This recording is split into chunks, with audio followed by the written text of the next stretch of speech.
어서오세요, 어서오세요. 도봉구 창동 사는 불량주부 망치부인이 운영하고 있는 생방송 시사수다방에 오신 것을 환영합니다. 반갑습니다. 감사합니다. 어서오세요. 나 이제 고민했어. 방송 못한다 그럴까? 방송을 못한다 그럴까 고민 많이 했어요. 자, 여러분, 이 긴장감이 풀리면 안 돼요. 네, 이게 지금 우리가 긴장감이 풀리면 안 되는 상황이고, 아직 이 게임 끝나지 않았습니다. 네, 그냥 피곤해서 그런 거야. 입천장이, 아니, 입안이 전체적으로 난리도 아니야.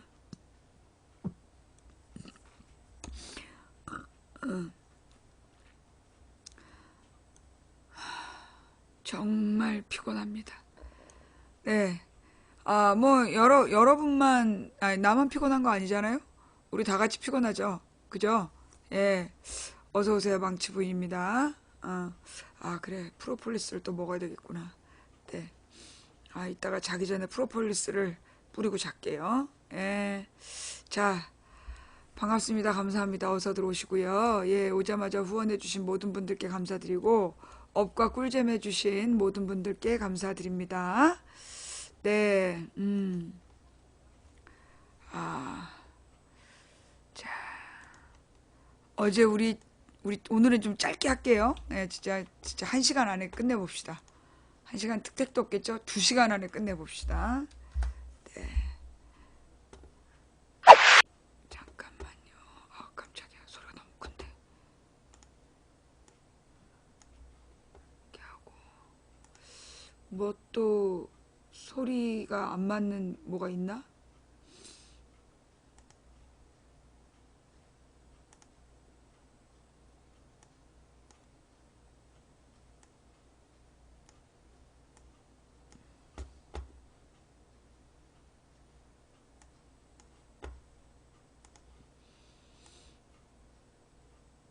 자, 어제 우리 촛불에 대한 언론의 보도 한번 볼까요?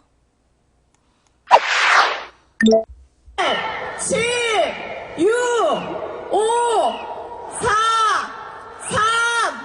3, 2, 1, 소등!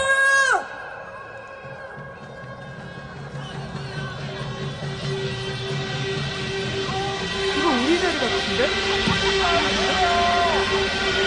이 앞자리인가? 앞자리. 4개월간 1,500만 명이 넘는 국민들이 촛불을 들었습니다. 무려 80%에 가까운 국민의 여론이 탄핵해야 한다는 것입니다. 우리나라 역사상 이렇게 국민이 일치되고 민심이 뜨거웠던 적이 있었습니까? 국민을 이기는 권력이 없다는 것을 저들에게 똑똑히 보여줍시다. 우리의 경고를 보여줍시다. 여러분, 레드카드를 밝혀주십시오.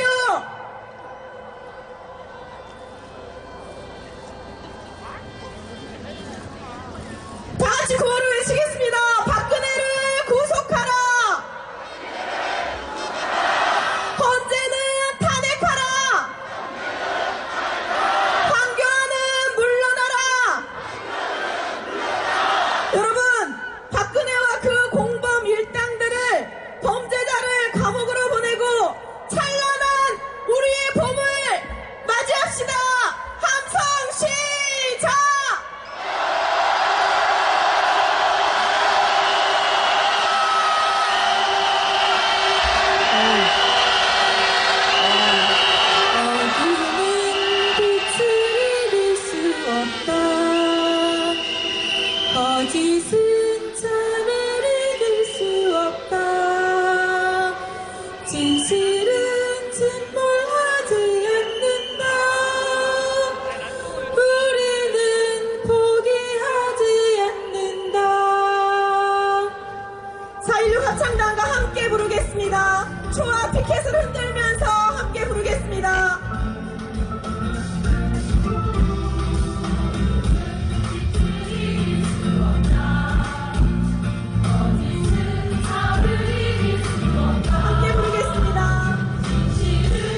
그래요.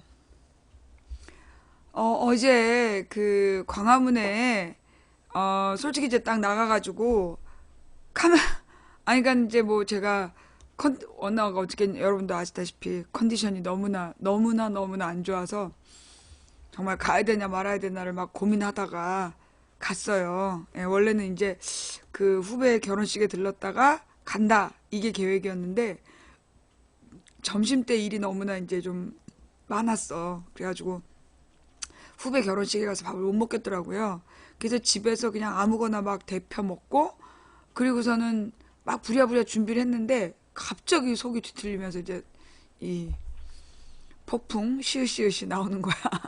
그래가지고 이제 막 진짜 얼굴이 확 죽어버릴 정도로 막 너무 힘들게 1시간 반 동안 생 고생을 하다가 이제 그래도 좀 멋는 것 같아갖고 길을 나섰어. 쌀 테면 나오려면 나와봐라 이러면서 나갔더니 그래도 다행히 그 어저께 시내에서 아무 무탈하게 돌아올 수 있었습니다. 네. 하여튼 이게 그 컨디션이 너무 안 좋았기 때문에 제가 정말 이걸 끝까지 그 집회에 있을 수 있나 그런 생각들이 들었어요. 그리고 이제 시간이 4시까지 간다 그랬기 때문에 제가 뭔가 이렇게 멘트를 준비한 것도 없었고 무슨 뭐 사실 뭐 내가 언제 준비하고 갔나 씨.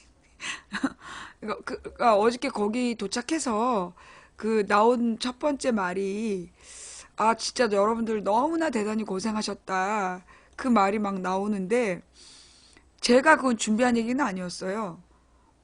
솔직히 막 어저께 그 가면서 그렇게 막 우리 시민들이 정말 대단하다 이런 생각 못 하고 갔는데 예, 그 가서 했던 말은 정말 의외로 나온 거야.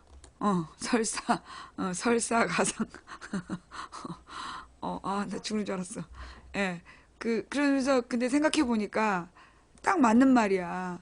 예, 우리나라 역사에 정말 넉 달 동안 이렇게 싸운 역사가 없다. 물론 3.1운동이 있지만, 사실은 이제 이 3.1운동 같은 경우에는, 이 식민지 시대에 그 우리의 투쟁이었고, 그리고 뭐 여러 가지 차이점이 있겠죠. 근데 이제 이 평화 시위를 넉 달 동안 이어가면서 중요한 건 승리했다는 거야. 그죠? 3.1운동은 1년을 이어갔지만, 결국은 이 3.1운동이 목표한 바를 다 얻지 못했잖아요. 어쩌면 그때 시작된 싸움이 98년째 계속되고 있다고도 볼 수 있는데,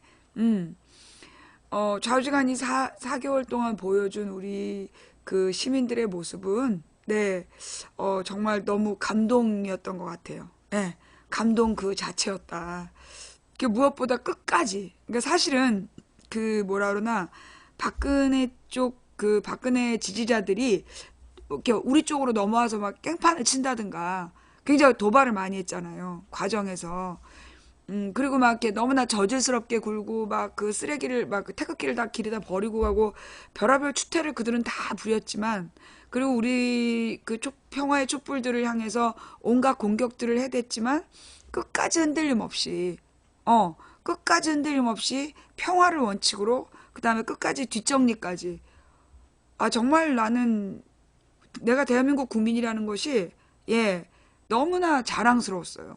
예 너무나 자랑스러웠고 그 이 성조기 집회하고 달리 끝까지 품위 있게 민주시민의 모습을 보여준 우리 그 대한민국 국민 여러분께 진심으로 박수를 보낸다는 말씀을 드리고 싶었고 그리고 이제 그 3.1절에 그 경찰과 정부에서 우리 그 촛불 집회는 못 모이게 지하철 입구를 다 통제하고 못 들어오게 했잖아요. 딱 그 버스로 울타리 쳐놓고 들어올 수 있는 길은 지하철 통로밖에 없는데 지하철 통로로도 못 들어오게 했잖아. 그럼에도 불구하고 30만 명이 거길 뚫고 들어온 것도 대단했는데 예. 근데 그 바깥에 있었던 사람들이 내가 뭐라 그랬어. 그 바깥에 있는 사람들이 박근혜 탄핵 반대하는 사람들이 아니라 그랬잖아. 그죠? 내가 그 3월 2일 날 방송하면서 그날 모였던 그 소위 성조기 집회에 동원된 사람들이 박근혜 탄핵 반대하는 사람들이 아니다. 라고 얘기했는데 진짜 그랬다는 게 지금 밝혀지고 있잖아요. 예, 무슨 교회에서 강제 동원하고, 그리고 그 교회에서 동원해서 갔는데, 그 동원해서 갔더니만 박근혜 탄핵 반대하라고 그러고, 학생들한테 저기 뭐야, 봉사활동 점수 준다고 그래가지고, 무슨 저기 3.1운동 기념 행사에 참여하고 봉사활동 점수 받는 줄 알고 갔는데, 예, 그런 행사였다. 네. 그래서 이제 지금 그 여러 가지 문제들이 드러나고 있어요. 특히 이제 막 그 교인 동원 논란. 네. 아주 이 한기총이 정말 온갖 진짜 추태 이런 지저분한 추태는 또 처음 보여주는, 네, 진짜 정말 한국의 교인으로서 너무 부끄러운 모습이야. 예. 3.1절 태극기 집회 교인 동원 비난 여론. 예. 그 교계의 보수권을 대변하는 한기총이 그리고 한국교회연합 이런 게 또 따로 있었나 봐. 이것이 탄핵기가 국민운동본부 주최 일명 태극기 집회 행사에 교인 2만여 명을 동원한 사실이 알려지면서 교계 안팎의 비난 여론이 확산되고 있다. 한기총과 한교회는 지난 1일 광화문 사거리에서 열린 탄핵기가 국민운동본부 주관 행사에 앞서 3.1절 구국기도회를 진행했지만 동원된 교인들 대다수가 기도회가 끝난 뒤에도 그 집회에 참석하면서 논란이 커졌다. 3.1절 구국기도회에는 여의도 순복음교회와 은혜와 진리교회 교인 2만여 명이 동원된 것으로 알려졌다. 탄기국 집회에 교인들이 동원된 사실이 알려지자 인터넷과 사회관계망에는 이를 비난하는 목소리가 커졌다.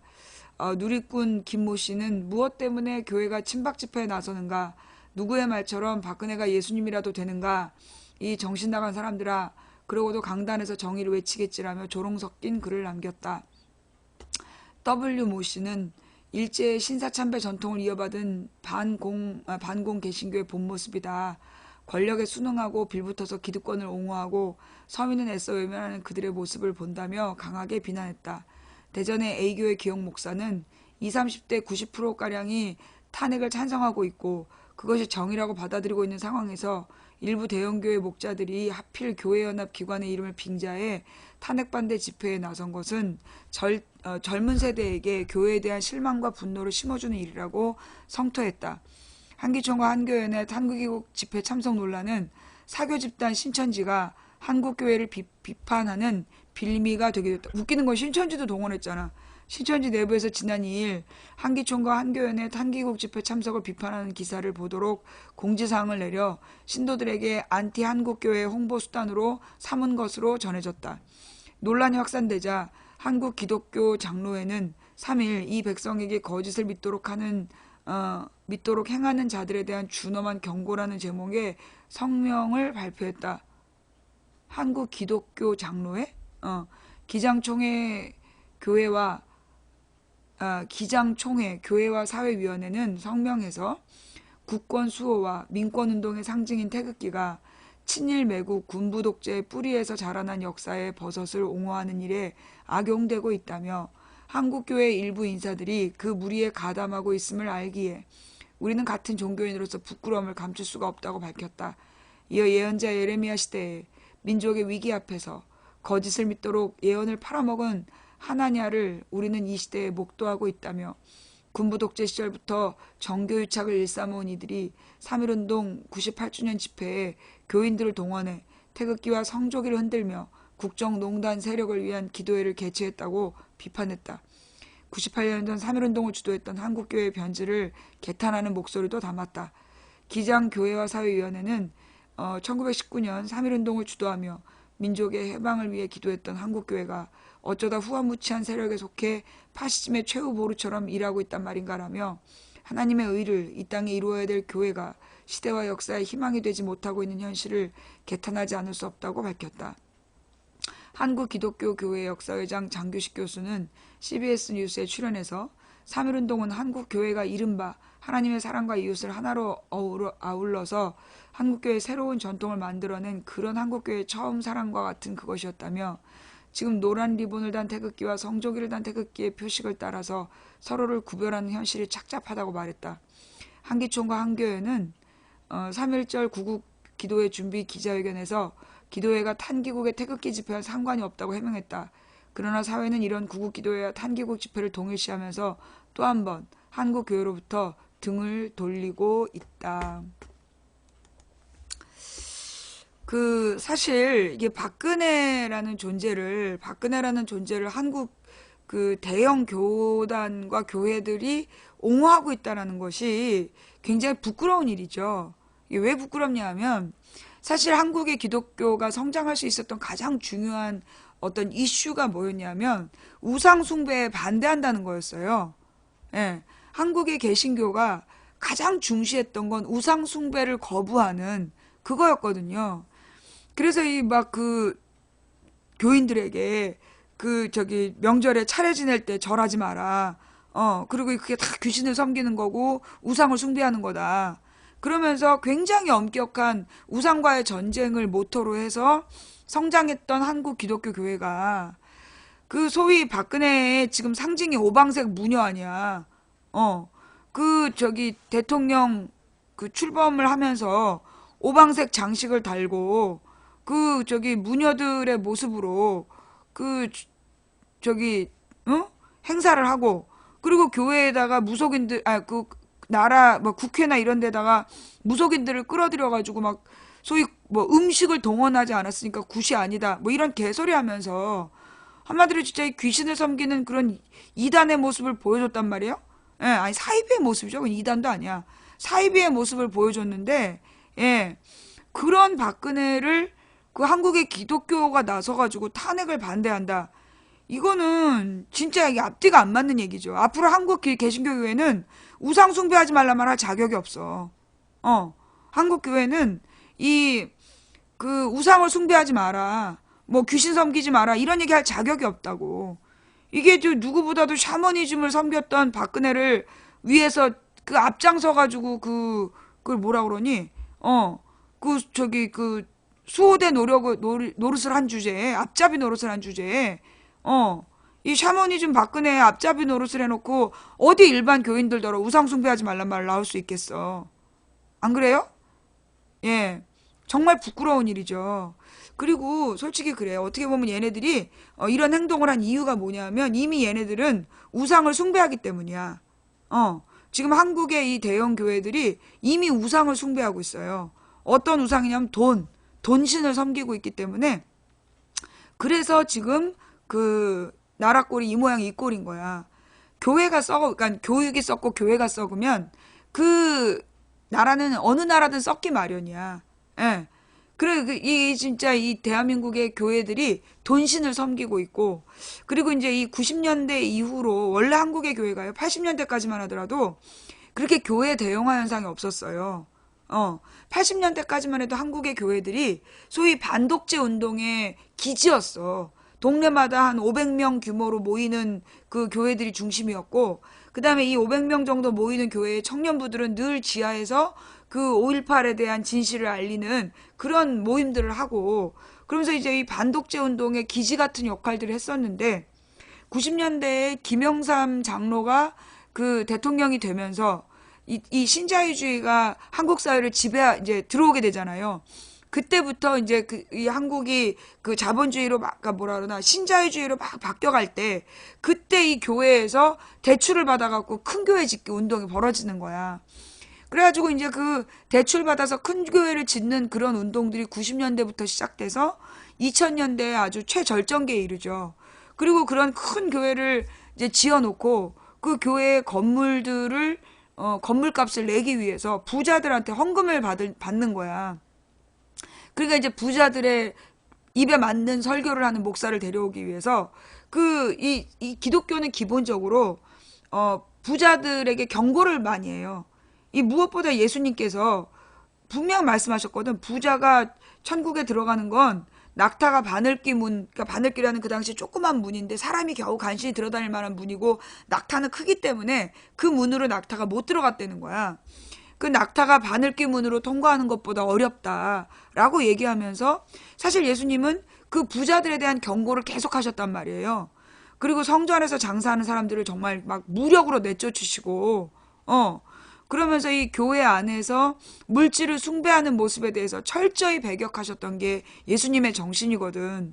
근데 이제 이 한국의 교회가 80년대부터, 그러니까 90년대 이후로 어떻게 됐냐면 내가 언제였냐 90년대 후반까지만 하더라도 우리 한국교회가 예수의 제자도라는 걸 되게 중시했었어. 예수 정신을 되게 중시했고 90년대에. 그런데 2000년대 들어서면서부터 그 한국의 교회들이 이제 그 썩어가기 시작하는 거야. 그때부터는 복음보다 앞쪽에 있는 이 4대 복음서보다 바울 서신 중심으로 로마서 이후의 성경에 집착하면서 그 소위 바울의 논리로 설교를 많이 하고 바울의 논리로만 성경 공부하고 막 그랬었어요. 그게 문제야. 그러니까 90년대 이전에는 한국의 교회들이 그래도 예수님을 막 얘기하고 예수님의 삶을 따라가는 그런 모습이었는데 이게 이제 2000년대 들어서면서부터 한국 교회들이 이 바울을 막 그 중시하는 거야. 근데 이제 이 바울 문제는 뭐냐면 예수님과 12제자는 어떻게 보면 가장 그 하층민이었어요. 예, 그러니까 목수였고 예수님도 목수였고 그 중심 제자들이 어부였고 그 다음에 그 가장 그 뭐라 그러나 잘 나갔던 게 마태인데 그 사람도 세리였단 말이야. 그러니까는 세상에서 가장 비난받고 천시받았던 사람들이 예수와 그 제자들을 이루었고 반면에 바울은 누구였냐면 그런 천것들이 감히 세상을 뒤집어 엎으려고 그런다. 그래서 예수와 제자들을 죽이러 다니는 바리새파였고 로마의 시민권을 가진 굉장히 기득권 세력이었어요. 바울이. 그래서 그 기득권 세력인 바울이 그래서 이 로마서를 읽어보면 이 복음서하고 굉장히 달라요. 복음서는 복음서부터 사도행전까지는 굉장히 말이 쉬워. 굉장히 말이 쉽고 그리고 뭐라 그러나 진짜 가슴을 울리는 그런 누가 읽어도 알아들을 만한 내용들인데 물론 비유로 들은 부분 빼놓고는 근데 이 로마서부터는 내용이 달라지는 거야. 굉장히 어려워지고 예. 그 특히 로마서가 그 아주 나는 굉장히 현학적이라고 봐. 굉장히 현학적인 내용이라고 보고 굉장히 나는 그 로마서를 아주 재수없어하거든요. 근데 그 보면 우리 한국의 교회들이 로마서에 집중하기 시작한 게 그 2000년대부터야. 그 왜 그랬냐? 그 2000년 그 이명박 때부터 정확하게는 이명박이 집권한 이후부터 로마서 중심의 한국의 교회가 흘러가는 거야. 왜냐면 로마서에 그 말이 나오거든. 모든 권력은 하나님이 세웠으니까 순종해야 된다고. 정말 씨발 지랄이죠. 모든 권력을 하나님이 세웠으면 김대중 노무현 정부에 대해서도 그 인정을 했어야지. 김대중 노무현 때 목사들이 빨개 벗고 고추를 달랑달랑 내놓고 빨갱이 물러가라고 지랄 연병을 다 해놓고 어떻게 이명박한테 순종하라고 걔 지랄 연병을 떠냐고. 2007년부터 2008년부터 그랬어. 그러니까 정확하게 내가 볼 때 2006년부터야. 2006년부터 대형 교회들이 그 정치적인 움직임을 보이기 시작해. 왜냐하면 그 노무현 대통령이 2005년 말에 신자유주의를 버리거든. 신자유주의를 반대하고 그러면서 이제 분배 중심으로 방향을 트니까 이런 이제 부자들의 이익을 대변하는 걔네들이 확 반노무현 정서로 돌아서게 돼. 그러면서 2006년 지방선거 그 즈음에서 이제 그 소위 부자들이 반노무현으로 아주 강하게 결집하기 시작하거든. 그러니까 그 당시에 한국의 교회들이 그렇게 썩기 시작하는 거야. 10년 전이죠. 예. 지금부터 10년 전이야.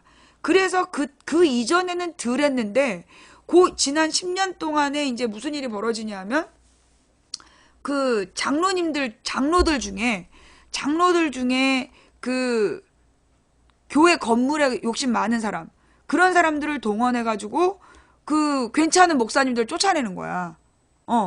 나도 그래서 교회로 옮기게 되거든요.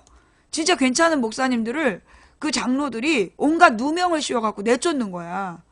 그러니까 이제 그 이전에 막 70년대, 80년대 교회 개척하시고 그래서 정말 어려움 속에서 교회를 성장시켜온 그런 목사님들을 퇴직금 주기 싫어가지고 사실 평생을 노력해서 아무것도 없는 교회를 성장해서 이 몇백억대 재산으로 만든 교회 목사님들을 내쫓는 거야. 그러면서 이제 원래 은퇴 목사님을 뭐라 그러나 교회에서는 그 목사님이 평생 헌금도 많이 하시고 교회를 일구셨잖아. 그러면 이제 은퇴한 목사님들한테는 생활비를 대줘요. 돌아가실 때까지 집을 제공하고 물론 돌아가시면 그 집은 교회 재산이 돼.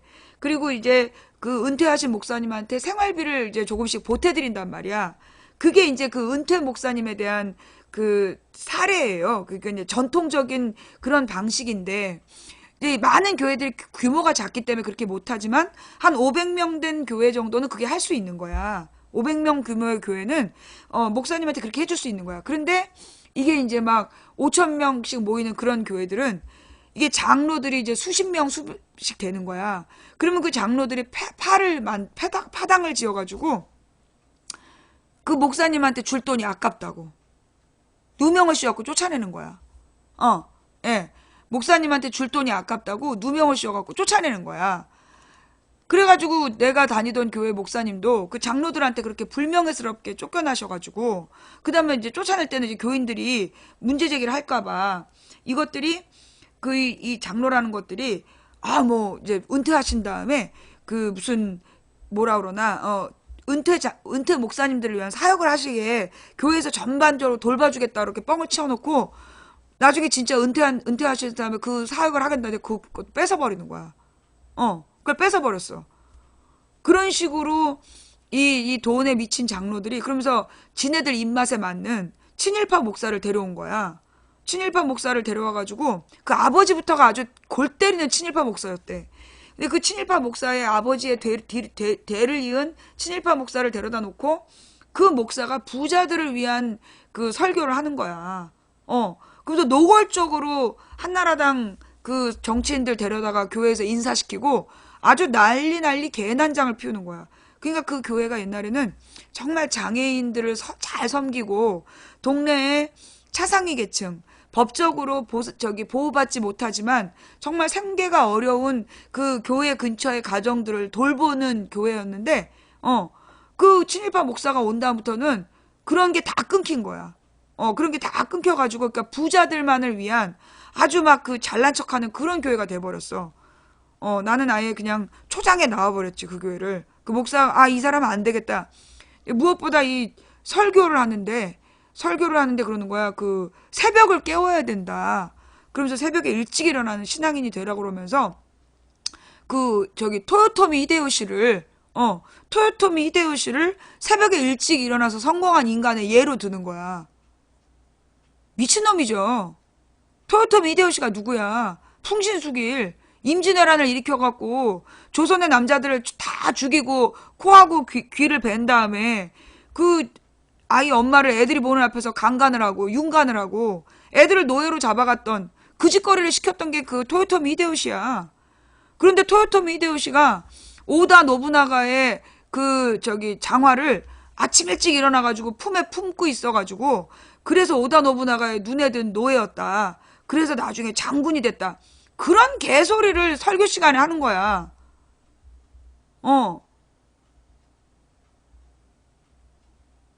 내가 그래가지고 그 교회를 그래서 나와버렸어. 이거는 더 이상 참고 들을 수 없다. 더 이상 참고 들을 수 없다. 그래서 딱 끊고 나와버렸어요. 그러니까는 왜 그런 식으로 됐냐. 이명박이 대통령이 된 다음에 3,000명 이상 모이는 교회에 목사들을 모아. 그래갖고 수련회를 따로 한 거야. 수련회를 따로 하면서 한국에서 이제 그 교인이 3,000명 이상이 되고 그러면 이제 미국에 있는 교회 목사들도 불렀어. 조인트를 시킨 거야. 그리고 같이 무슨 7성급 호텔에서 수련회를 하면서 일주일 동안 아주 그냥 풀로 쳐먹인 거야. 그래 놓고 이제 서로 그 교류하라고 그러면서 뭐 교환 학생도 보내고 어쩌고 이러면서 그래서 어떻게 됐냐. 미국에 있는 교회들이 썩어버린 거야. 어떻게 한 거냐면 이제 그렇게 해서 교류를 하면 소위 3,000명 이상 모이는 교회에서 그 목사들을 새로 뽑을 때 미국 교회 목사를 수입하는 거야.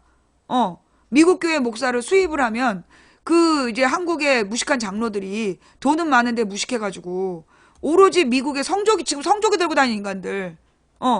그 이제 장로들끼리 팔을 지어갖고 지가 아는 목사를 데려오려고 싸움이 붙는 거야. 근데 이제 미국에서 목사를 수입해오면 그 성조기 들고 다니는 목사들은 조용한 거지. 그래가지고 이제 그러니까는 미국에서 목회하는 목사들이 나도 한국에 있는 대형교회 가리라. 그래가지고 썩어가지고 트럼프를 지지하는 설교하고 교인들한테 트럼프 지지하라고 강요하고 지랄 연병을 떨어가지고 지금 한국인들도 죄 쫓겨나게 생긴 거 아니야. 한국인들도 다 쫓겨나게 생겼어. 그게 지금 한국 교회, 그러니까 미국에 있는 한인교회 목사들 중에 무식한 것들이 그런 짓을 한 거예요. 물론 미국의 모든 교회가 그렇진 않아. 미국의 모든 한인교회가 그런 건 아니고, 특히 내가 갔던 뉴욕의 한인교회 같은 경우에는 그 우리 교회 같은데, 거기는 이 목사님이 굉장히 젊고 그 올바른 가치관을 갖고 계신 분이야. 그래서 뭐 이게 좌로나 우로나 치우치지 않고, 그러면서 이 사람은 한반도 평화를 위한 활동을 계속 하는 거야. 내가 그 독일 가는 것도 그 양반 때문이잖아. 하여튼 예. 그래서 뭐라 그러나, 미국에 있는 목사님들이 다 썩은 건 아닌데, 하여튼 많은 미국에 있는 교회가 썩어버린 이유가 이명박 때문이야. 이명박이 그런 식으로 교회 목사님들을 불러다가 돈으로 부패하게 만들었어. 돈에 담가서 사람들을 부패하게 만든 거야. 그 뒤로 한국의 교회가 완전히 썩어버렸어요. 10년 동안. 진짜 10년 동안. 그 10년 전에 멀쩡했던 장로들이, 내가 교회 얘기를 들어보면 기가 막혀. 여러분도 그러지 않아요? 지금 교회가 사단이 난 교회들이 보면 10년 전에는 괜찮은 교회들이 많았어. 막 이렇게, 사실은 그 교회가 부흥하려면, 큰 건물을 지으려면 교회가 굉장히 젊고 진보적인 설교를 하는 교회들이, 그렇게 젊은이들이 모인 거야. 그래서 헌금도 많이 하고 이렇게 큰 거거든. 근데 그런 교회들이 지난 한 10년 동안 장로들이 이상해진 거야. 그쵸? 그죠? 그러니까 여러분이 다녔던 교회들도 10년 전에는 멀쩡했지. 근데 10년 만에 교회가 썩은 거야. 예. 그러니까는 그 유명한 교회들이, 그 괜찮은 목사님들이 살아계실 때 좋았는데, 그분들이 다 돌아가시거나 이제 1세대, 그러니까 소위 교회를 개척하면서 60년대부터 쭉 교회를 성장시켜왔던 분들이 은퇴하는 시점이 참 공교롭게도 90년대 말부터 2000년대 중반에 세대 교체가 된 거야. 한 40년 교회를 키워오신 분들이. 그분들이 젊은 시절에 반독재 운동을 하셨던 분들이고. 근데 그분들이 반독재 운동을 하면서 젊은 사람들이 우리 교회는 공의로운 교회야, 정의로운 교회야 이러면서 모여가지고 교회를 다 키워놨는데, 이 교회가 다 키운 다음에 돈 많은 장로들이 나타난 거야. 어딘가에서 장로 한 수를 받고 나타나는 것들이 교회들에서 교회를 장악하고, 그리고서 이제 교회들을 썩기 시작했어. 여러분이 다니는 교회도 그랬다. 생각해보니까 10년 전에 멀쩡했던 교회인데, 그 10년 후에 그렇게 됐다. 뭐 옛날에 뭐 사랑의 교회, 소망교회 이런 교회들이요, 소위 90년대 후반에는 진짜 모범적인 교회였어요. 진짜 그 목사님의 설교들도 좋았고, 교회 젊은 사람들이 막 진짜 정의로움을 추구하고 그랬었어. 그쵸? 그런데 그 교회들이 소위 2000년대 중반 이후에 썩어 들어간 거야. 2000년대 중반 이후에 썩어 들어가면서, 예. 그래서 지금은 완전히 돈이라는 신을 섬기는 우상숭배의 그 본고장이 돼버린 거죠. 그래서 한국의 교회가 이제 망할 때가 된 거야. 한국의 교회가 이제는 이제 망할 때가 된 거야. 사실은 이제 어떻게 보면 한국의 교회가 전파된 게 그 1890년대에 한국의 교회들이 들어와요. 그러니까 선교사들이 하나둘씩 오기 시작해. 그래가지고 1910년대에 그 이제 평양을 중심으로 해서 대부흥 운동이 일어나가지고, 그래서 1910년대에 한국의 교회가 크게 성장을 한단 말이야. 각처에 만들어지고, 그렇게 만들어진 그 초기 기독교의 중심 세력이 3.1운동을 준비한 거야. 마을마다 그 교인들이 그 태극기를 그려가지고 3.1 만세군 활동을 하고 그랬었어. 그래서 교회들이 그 태극기를 그려서 3.1운동을 주도했던 거예요. 그래서 유관순 열사도 그렇게 교회에서 3.1운동 그 모임을 했던 분이야. 그래서 이제 이 사람들은 그 뭐라 그러나, 일본 제국주의 그 총독부에서 그 신사참배를 강요할 때 끝까지 신사참배 안 하고 버티고 그랬던 교회들이 있었어. 그런데 얘기를 들어보니까 그렇게 끝까지 신사참배를 안 하고 버텼던 교회는 당시 한국 개신교 중에 뭐 5%인가 10%밖에 안 됐다는 거야. 90%는 일제하고 손을 잡았대. 일제하고 손을 잡고 타협하고 교인들을 살려야 된다 이러면서. 그래가지고 이제 그 정말로 신사참배를 거부했던 사람들은 그 고신인가? 그 고신대인가 그쪽 고신파인가 그렇대요. 그 일부만 그렇고 나머지는 이제 그 신사참배를 그냥 못 본 척하고 그냥 따라가고 그랬던 거야. 근데 이제 그 지금의 한국의 교회의 모습을 보면 이제 진짜 한국의 개신교회가 망할 때가 됐다. 이건 진짜 교회가 아니야. 이 사실은요, 요즘에 교회들에서 교회를 다니는 청년들이 자살을 많이 해. 그거 무슨 얘기냐? 교회가 영혼의 안식처가 안 되는 거야. 자살을 하는 이야기는 뭐냐면, 강동원 얘기인데 아직 시작도 안 했지. 자살을 하는 젊은 층은 왜 자살을 하느냐 하면, 영혼이 너무나 그러니까 폭폭해서, 더 이상 이 영혼이 견딜 수 없을 만큼 메말라가지고, 스스로 더 이상 이 고통을 감당할 수 없다 그래서 죽어버린단 말이에요. 근데 이게 그 교회들이 그 청년들을 돌봐야 되는 거야. 그 청년들의 영혼을 정말 살려줘야 되는데 그러질 못하는 거야. 교회에서도 자기 자식이 어느 대학 갔다, 어디 취직했다, 뭐 이런 걸로 막 광고하고 자랑하고. 그러면 정말 그 가난한 청년들은 그 부모가 잘 나가가지고 잘 나가는 청년들하고 비교가 되고, 교회 안에서도 빈부격차를 느껴야 되고, 여기도 내가 있을 곳이 아니구나. 그러면 이제 가서 안 좋은 결단을 내리고 이런 거예요. 그러니까 그게 뭐냐면 이미 이제 이 한국의 교회들이 영혼을 구원하는 일을 못하고 있는 거야. 그리고 막 이 교인들이 모여가지고, 뒷담을 그렇게 까는 거야. 내가 이제 그 구역 예배를 쭉 다니다가 그 몇 년 전에 다니다가 딱 그만둔 이유가, 원래 우리 교회 우리 지역구 교구가 아니었는데 우리 구역이 어떤 모르는 여자 집사님이 나타나갖고 사모님 욕을 하는 거야. 사모님이 뭐 어쨌다 저쨌다 이런 얘기를 하는 거야. 근데 원래 우리 구역 사람도 아니고, 그냥 내가 보니까 이 사람은 돌아다니면서 사모님 뒷담을 까는 여자 같더라고. 그게 내가 그다음부터는 구역 예배를 안 나가버렸어. 예. 그러니까 이제 그런 식으로 교회에 그렇게 뒷담을 까고 다니는 사람들이 있더라고. 그러니까 이제 이런 사람들이 교회 목사님이나 사모님을 음해하고, 그러면 그렇게 자꾸만 뒤에서 욕을 하면, 그러면 목사님, 사모님을 보는 교인들의 마음이 어떻겠어? 존경심이 안 생기잖아. 그게 내가 볼 때 그런 사람들이 신천지야. 그런 사람들이 신천지고, 그런 사람들이 교인들의 마음을 노략질하는 거야. 아마 여러분들의 교회에도 다 그런 사람들이 있을 거야. 평상시에 안 그러다가, 평상시에 안 그러다가 그 뒤에서 목사님이나 사모님을 계속 욕하고 다니는 사람들이, 그 사람들이 그 소위 신천지 사람들이야. 그 성도들 간의 이간질하고. 막 온갖 추태를 다 부리잖아. 그래서 얘네들의 목적은 뭐냐면 교회를 깨는 거야. 교회를 깨는 게 목적이에요. 그래서 이제 교회를 깨놓고 자기네 이제 신천지를 끌어들이는 그런 게 좀 목적이겠죠. 그러다 보니까 이게 그 교회에서 아주 나쁜 것만 배워가지고, 막 그 광신적인, 이 순복음교회의 특징이 그 약간 광신적인 분위기를 유도하는 거잖아. 쪽팔려, 씨.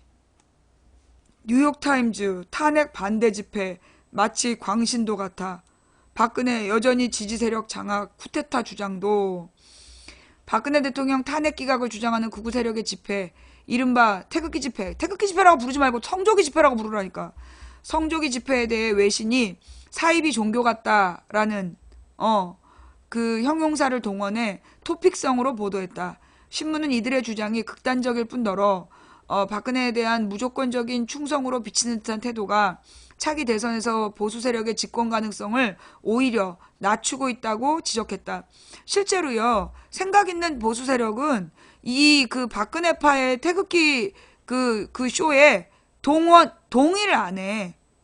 그러니까 이제 오랫동안 본인들이 그 자기는 보수였다. 그리고 한나라당, 새누리당을 지지했던 사람들이요, 실제로 지금 박근혜 그 탄핵 반대에 동의를 안 해. 왜냐하면 그 사람들이 더 화를 내요. 예. 그쵸? 예. 그러니까 이게 뭐냐면 되게 약간 조금 수준 떨어지는 사람들이 수준 떨어지는 새누리당 지지자들은 이 박근혜 탄핵 집회에 따라다니고 있는데 그런데 진짜 좀 배우고 생각이 있는 사람들은 그 박근혜 탄핵 반대하는 그 사람들의 모임에 동의를 안 해. 굉장히 기분 나빠하고 예.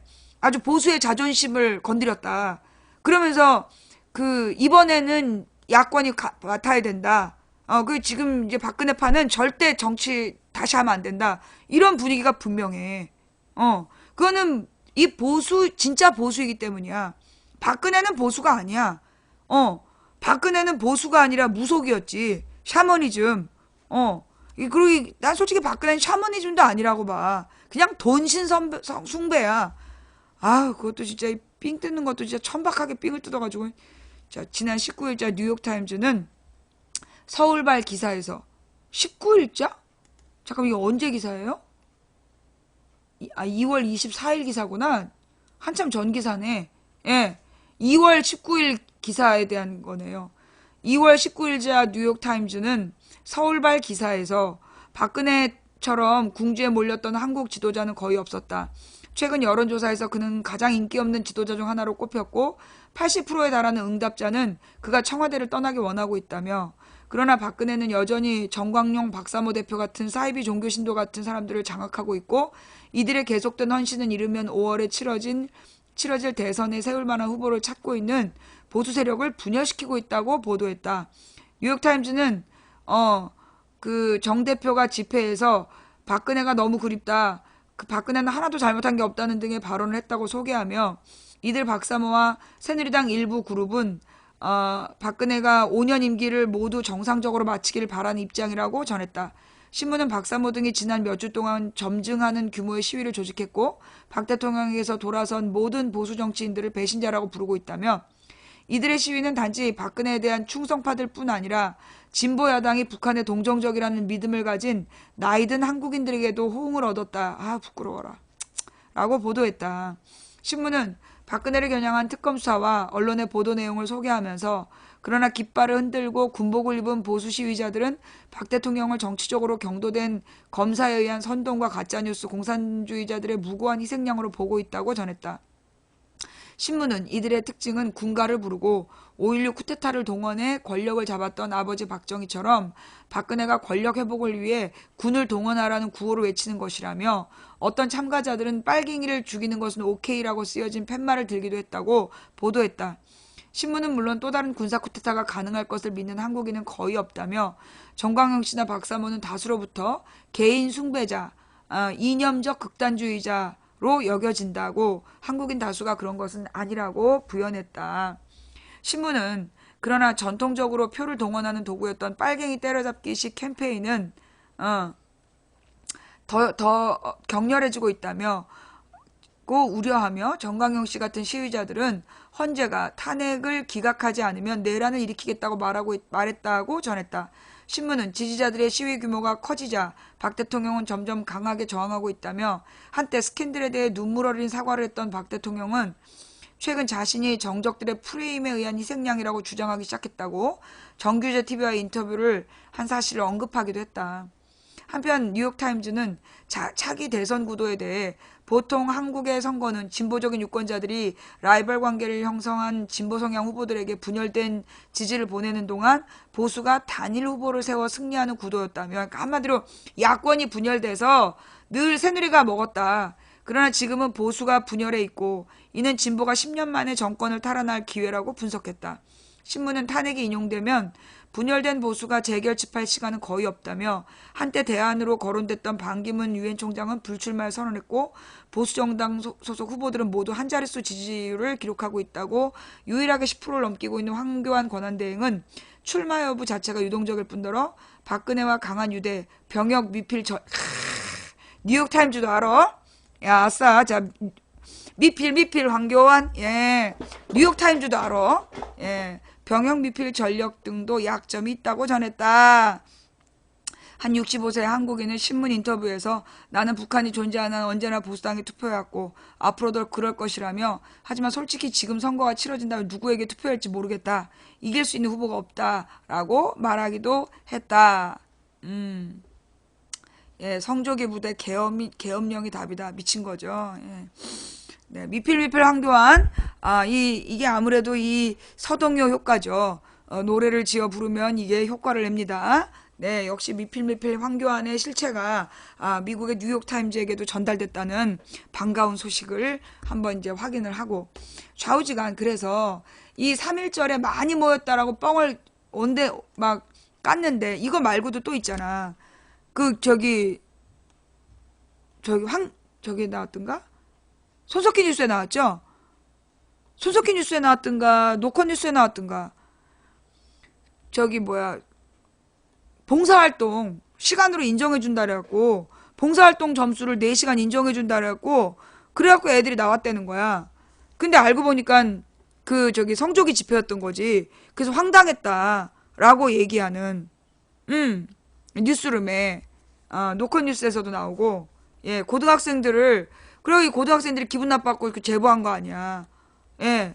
그러니까 이제 지금 소위 그날 3월 1일 날 그렇게 이제 뭐라 그러나 탄핵 찬성하는 사람들은 못 들어가게 하고 그리고 이제 강제로 막 동원해 갖고 탄핵 반대라고 주장했지만 실제로 우리가 봐도 내가 그랬잖아. 그 사람들 탄핵 반대한 사람들 아니다. 역시 사실이었어. 강제로 동원되거나 속여서 동원되고 그래서 이 사람들이 탄핵 진짜 반대하는 사람들이 아니었다. 예, 딱 맞았다라는 이야기였고. 자, 그 다음에 이제 어제 우리가 이제 그 촛불 집회에서 제가 말씀드렸지만, 어쨌거나 지금, 돌아오는 이 주간에 그 박근혜에 대한 탄핵 여부가 결정될 거라고 보고, 지금 국민 80%가, 여전히 탄핵을 찬성하는, 탄핵을 바라고 있는 거죠. 예, 여전히 국민 80%가 변함없이 탄핵해야 된다라는 입장을 보이고 있고, 그러니까 그러다 보니까 국회에서 아니 헌재에서도 국민의 다수의 의견이 그러면 예, 네, 국민의 다수 의견이 예, 95% 아니에요. 그러니까 원래부터 계속 80%였어. 탄핵 찬성 여론은 계속 80%였어. 왜냐하면 주로 그랬잖아요. 전화 인터뷰를 해서 여론조사를 하는데, 우리나라의, 여론조사의 문제점이 뭐냐면, 집전화. 그리고 집전화 중에서도 지역번호가 있는 집전화. 그러면 지역번호가 있는 집전화면 옛날 KT야. 옛날 KT인데, 그 옛날 KT 번호를 쓰는 사람들이 주로 노인들이야. 집에 있는 노인분들이고, 그러다 보니까, 그래서 항상 여론조사가 현실과 안 맞는 거야.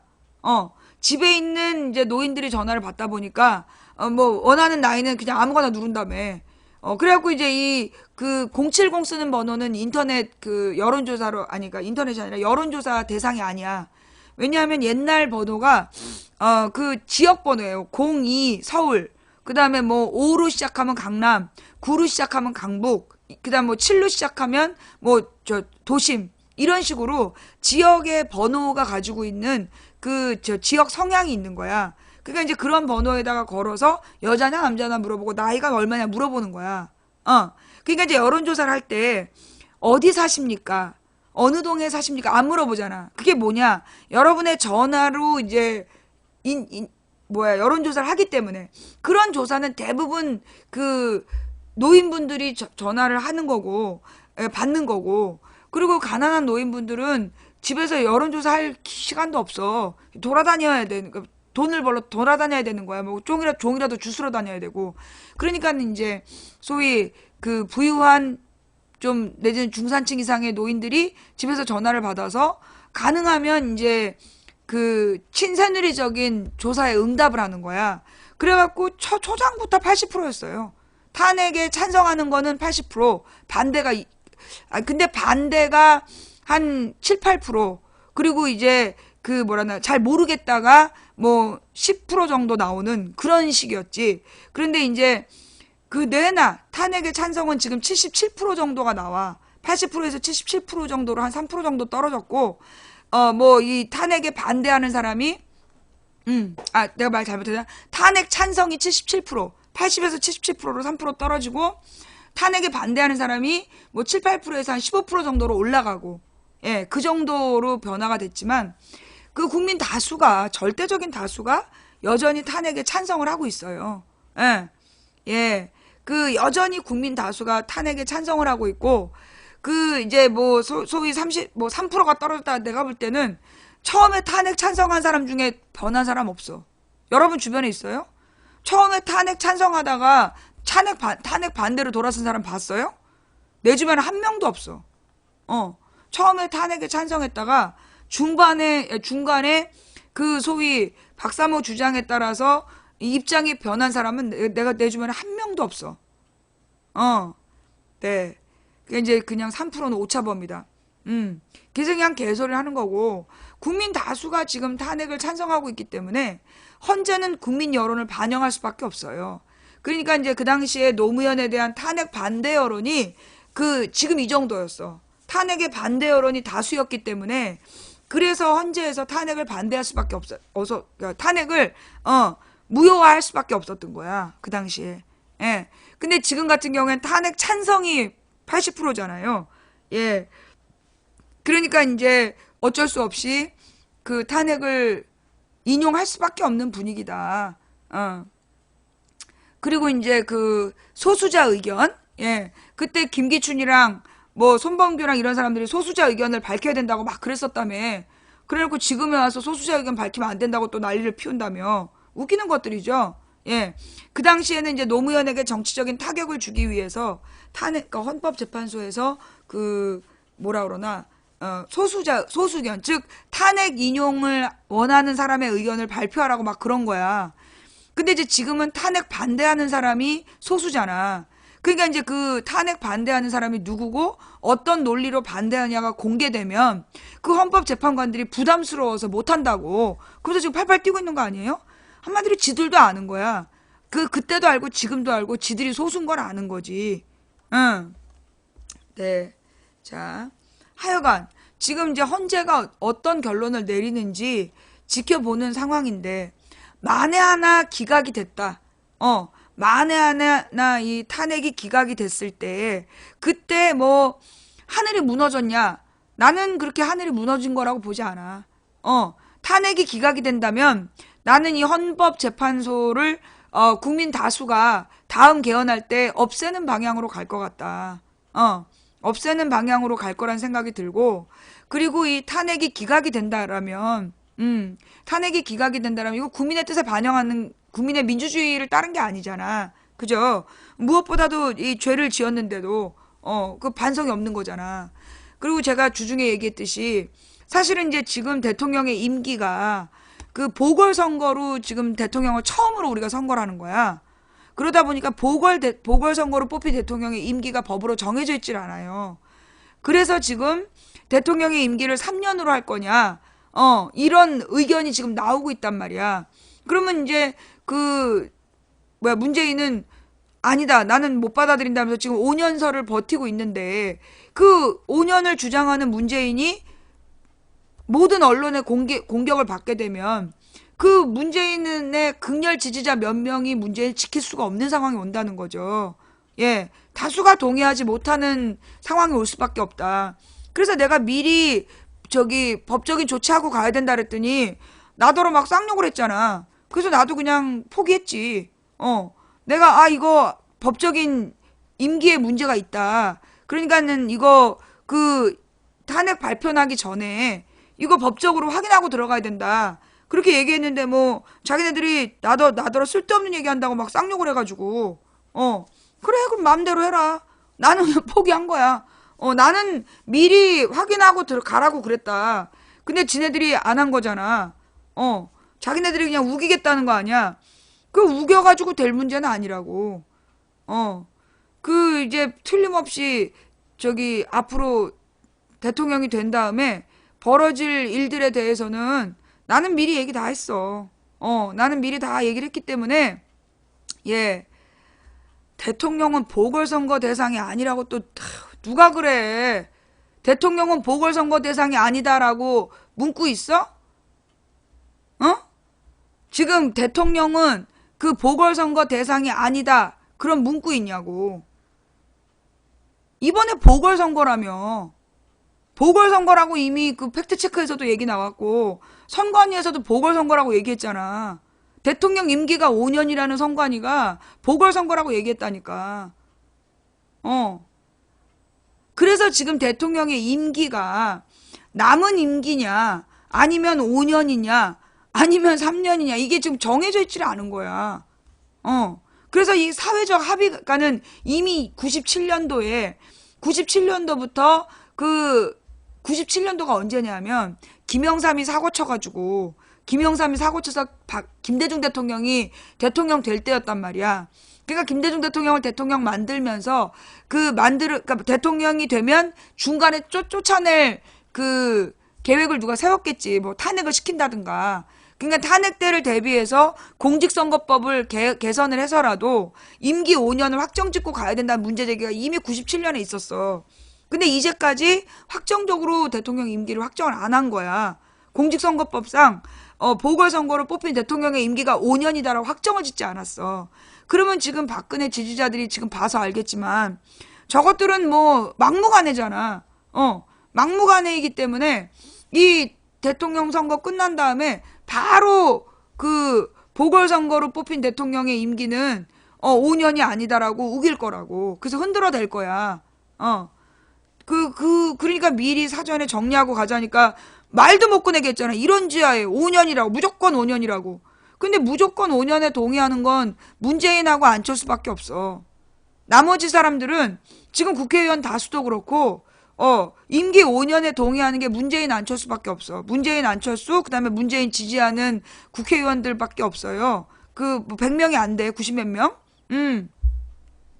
그러면은 이제 사실 이거 나중에 반드시 문제가 돼. 대통령 임기에 대해서 나중에 쟤네들이 물고 늘어져.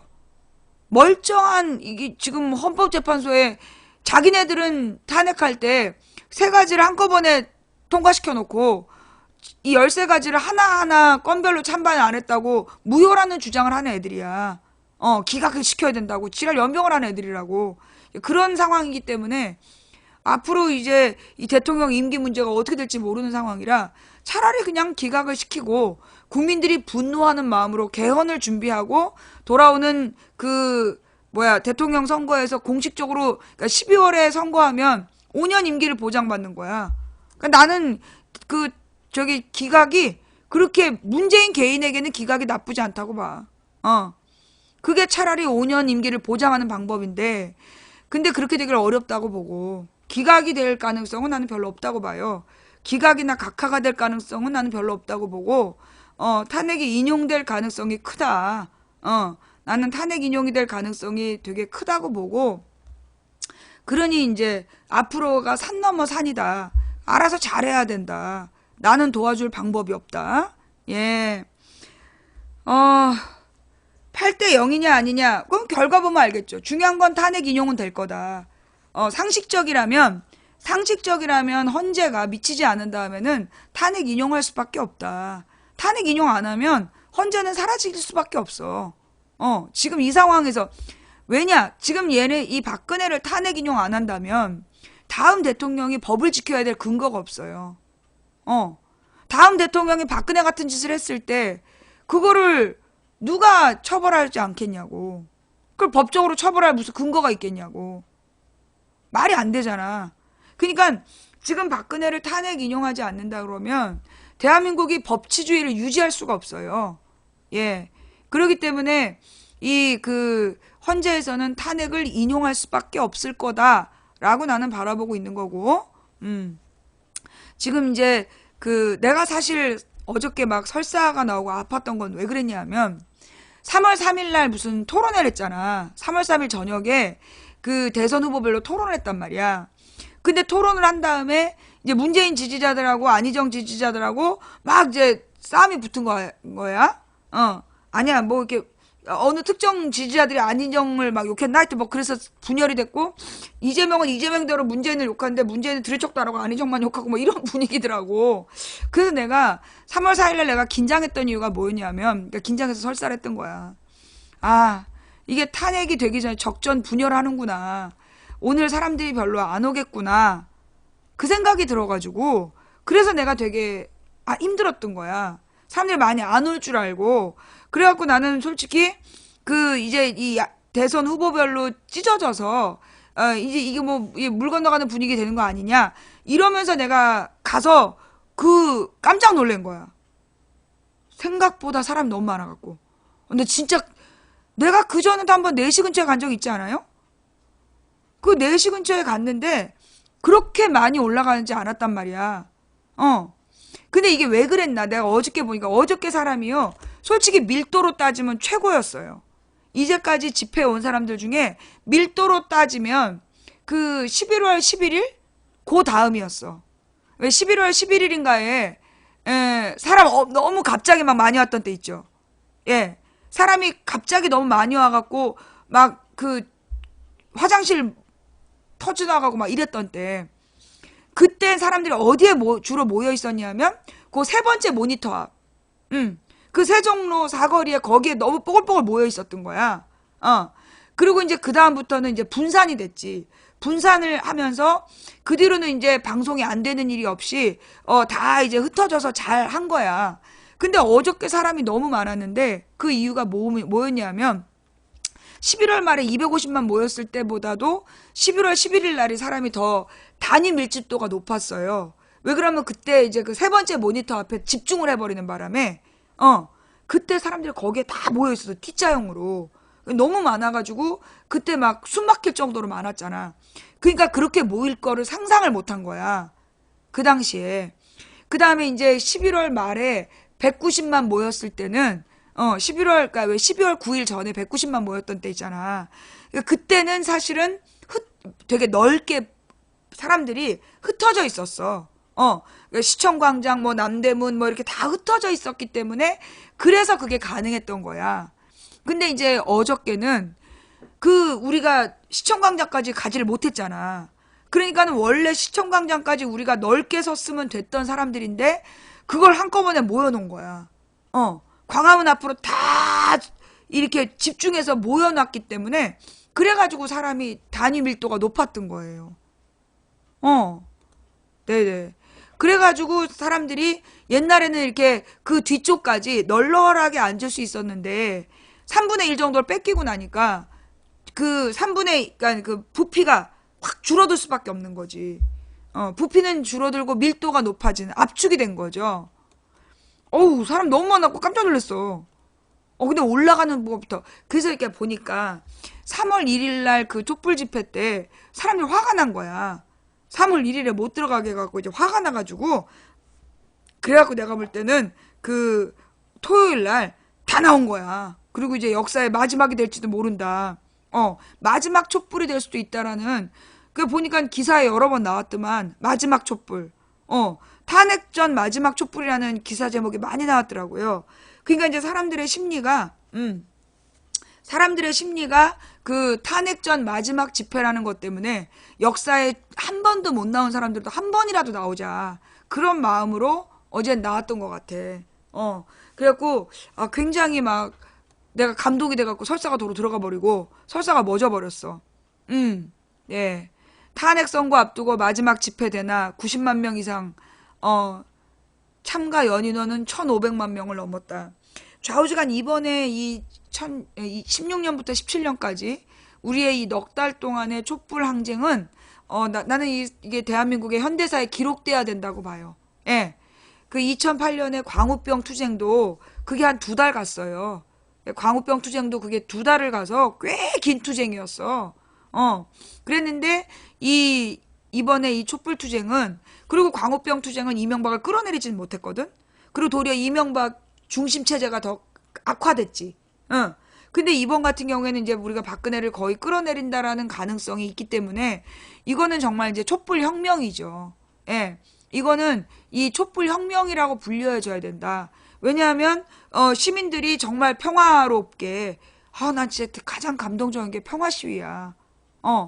이 정말 이 평화로 처음부터 끝까지 어떤 그 시도에도 말려들지 않고 끝까지 맞받아쳐서 폭력으로 응대하지 않고 평화로 촛불로 끝까지 지켜냈다라는 게 너무 감동이었어요. 예. 비가 오는 날 어린아이들 어린아이와 노인들까지 그 촛불을 들고 있는 그 모습, 이거는 정말 전 세계에 유례가 없는 혁명이다. 예. 21세기에 그 세계 민주주의 역사를 우리가 새로 썼다라고 우리가 자부할 수 있다. 진짜 이 평화 시위, 우리 맨 처음에 시작했을 때 10월 마지막 주하고 11월 첫째 주에는 버스에 올라간 애들이 있었잖아. 그죠? 10월 마지막 주하고 11월 첫째 주에는 버스에 올라가는 몇 명이 있었어. 그런데 그 딱 2번 빼놓고는 아무도 안 올라갔잖아. 예. 그 딱 2번 몇 명 올라간 거 빼놓고는 아무도 버스에 올라가지 않고 처음부터 끝까지 평화 시위로 쫙 마무리를 했다라는 것이 진짜 기적이다. 그래서 그게 나는 이게 인터넷의 힘이라고 봐. 그 내려와 가면서 사진 찍었던 거 정말 대단했죠. 나는 지금 이번에 이 촛불혁명은 나는 그 인터넷을 통해서 가능했다고 봐요. 예. 그러니까 이 성숙한 시민의식으로 그 어려운 고비를 몇 번 있었지만 그 고비들을 잘 넘겨갈 수 있었던 거. 그리고 사실 옛날에는 그 두려움이 퍼지면 그 오래 투쟁할 수가 없었어. 사실 우리도 이번에 그 1월 말 2월 초에는 위험했어요. 그때 막 탄핵 기각되나, 막 탄핵 기각 목소리가 막 큰 것처럼 언론에서 떠들어대니까 우리 그 촛불들의 기가 살짝 꺾였었어. 2월 초에. 분명히 꺾였었어. 그런데 그 2월, 11일 날, 2월 11일에 완전히 복구했잖아. 2월 첫째 주에 기가 확 꺾였다가 바로 일주일 만에 복구해내고, 그리고 나서 점점점 더 가열차게. 그러니까 쟤네들은 2월 초에 지네가 꺾고, 그 계획대로 막 3월 1일 날 완전히 이긴다. 이런 계획을 했을 것 같아. 내가 박근혜파라면, 박근혜파는 막 언론을 동원해서 1월 말부터 막 그 위기감을 조성하고 탄핵 반대 여론이 많은 걸로 막 분위기를 돋궈내면서 그래서 2월 4일 날 길을 확 꺾고 점점점 많아지는 탄핵 반대 집회라는 막 그 소설을 써가지고 그 탄핵을 기각시킨다 이런 계획을 2월 초에 가지고 있었던 것 같다. 그런데 우리 촛불들이 딱 일주일 만에 복구해냈잖아. 우리 선한 능력으로를 다 들으면서 그 어떤 어려움이 있어도 대열을 이루고 서서 승리하겠다라는 마음으로 손범규가 큰일 했지. 서석구 손범규가 큰일을 했죠. 예. 그래가지고 이제 그 11일에 복구해내면서 예. 숨은 스타. 그래서 이제 11일에 복구해내면서 밀리지 않고 계속 더 모여냈잖아. 그죠? 그 2월 달에 2월 안에 끝내자. 그러니까 2월 안에 탄핵하라가 11일인가 나와. 그러면서 2월 안에 탄핵하라 했고 3번의 모임이 점점 늘어났어. 그러면서 점점 늘어나니까 얘네가 3월 1일 날 특단의 조치를 내린 거 아니야. 못 모이게. 촛불을 못 모이게 광화문을 차벽으로 둘러싸고 지하철 입구를 막아서 못 들어오게 한 거야. 그런데 그 상황에서 30만이 모였다는 거. 이거는 유례없는 일이에요. 그러니까 옛날에 우리가 이제 그 옛날에 박정희 전두환 시대에 가두투쟁이라는 걸 할 수가 없었어. 그 관제 데모 말고 이 그 뭐 민주주의 시위를 그렇게 한 적이 없다고. 근데 이렇게 다 막아놓은 상태에서 30만이 모인다는 거는 진짜 힘든 일이에요. 그러니까 옛날에 60항쟁 때 60항쟁이 그때 왜 유명했냐면 그 당시 60항쟁 때 그 사진 봐봐. 광화문 앞에 모였던 사람들. 광화문 앞에 모였다가 최루탄 쏴갖고 다 터지고 그랬잖아. 그래도 그때 그 60항쟁 때 100만 명씩 모였다는 거 아니에요? 근데 이제 이번엔 아예 그냥 막혀있는 데를 못 들어오게 다 막아놓은 데를 뚫고 들어온 사람들이 30만이다. 그러니까 이게 30년 만에 전투력이 회복된 거지. 예. 30년 만에 전투력이 회복되면서 이 무서운 사람들이 발견된 거야. 얘네들은 아마 내가 볼 때는 3월 1일 날 그 빗속에서 걔네들 진짜 물량 공세였잖아요. 어마어마한 모니터 동원하고 막 스피커 끼고 지랄했는데 내가 볼 때 걔네가 꺾인 건 스피커 나갔을 때야.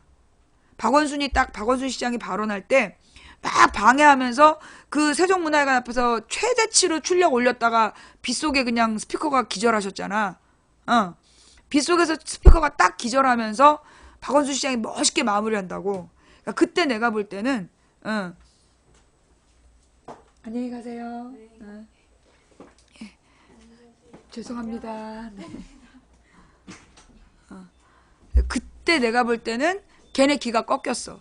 그래서 어저께 같은 경우는 완전히 분위기가 걔는 시쭈구리였잖아. 그죠? 어제는 완전히 그쪽 애들 분위기가 다 시쭈구리 했던 거 맞죠? 완전히 그 기죽어가지고. 그리고 막 촛불은 정말 무시무시하게 더 아름답고 강하게. 내가 어제 본 거는 이제까지 이제 2월 달에 촛불은 이제 점점점 늘어나는 촛불이었다라면 어제 본 촛불은 강하고 아름다운 촛불이었어. 어제 촛불은 정말 강하고 아름다운 촛불이었어요. 예. 정말 그 강하고 아름답고 승리를 선포하는 감히 이거는 거스를 수 없는 거스를 수 없는 대서사시였다. 근데 이게 너무 길지 않을까? 17분? 같이 영상 봐요? 17분짜리 영상은 너무나 강한데? 너무 길어. 17분짜리 이 영상은 좀 너무 길 것 같아.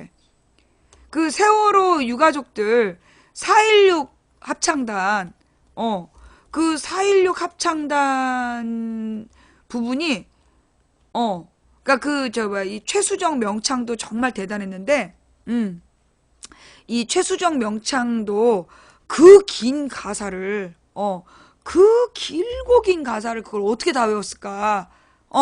정말, 이런 자리 한 번도 안 나왔던 사람인데, 그 길고 긴 가사를 다 외웠던 그 가수가, 님을 위한 행진곡은 가사를 보고 하더라고. 예, 그게 정말 신기했죠. 예. 그랬고, 4.16 합창단은, 너무나 진짜 눈물 너무 많이 났어. 눈물 진짜 많이 나면서, 감동이었다. 하여튼, 그래서 어저께 우리가 뭐라 그러나, 촛불 집회에서 나는 정말 아무리 박근혜 지지자들이 무슨 지랄 연병을 하든 이미 역사의 그 길은 정해져 있다. 그걸 좀 느끼는 자리였던 것 같아요. 어제 왔던 사람들이 진짜 놀랬다고. 사람 너무 많았다. 어저께 진짜 많았어. 그 진짜 많았던 이유가 뭐냐면 옛날에는 이제 막 그 종로랑 서대문이랑 저 뒤에 시청광장까지 전부 흩어져 있던 사람들이 그 좁은 공간에 압축이 돼갖고 그렇게 많았던 거야. 예. 그래요. 이거는 그 4.16 합창단 한번 같이 보고 가자.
우리가 승리할 수 있었던 건 이 엄마들이 포기하지 않고 이 아빠들이 포기하지 않고 끝까지 그 자리를 지켰기 때문에 우리 촛불이 이번에 승리를 할 수 있었던 거 아닌가.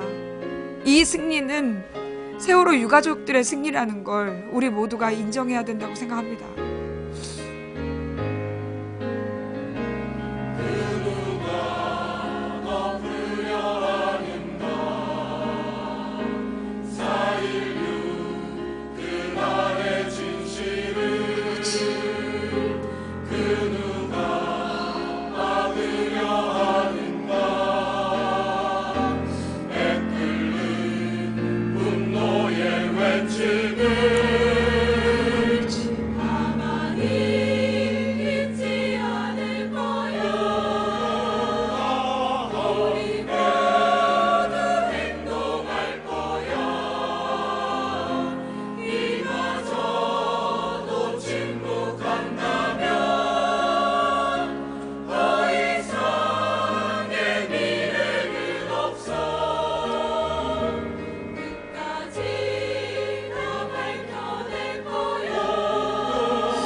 정말 이 약속해 이 노래는 누가 작곡했는지 너무 감동적이었어요.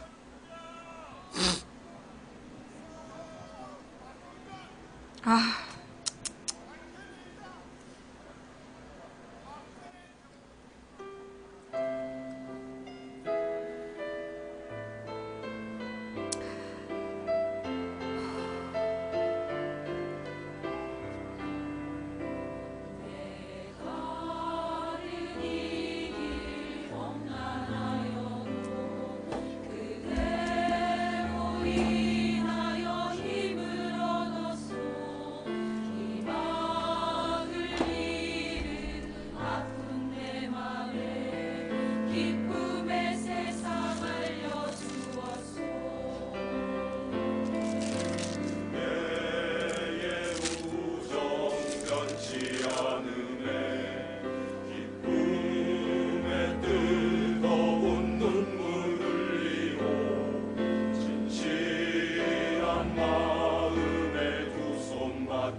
달려가려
주여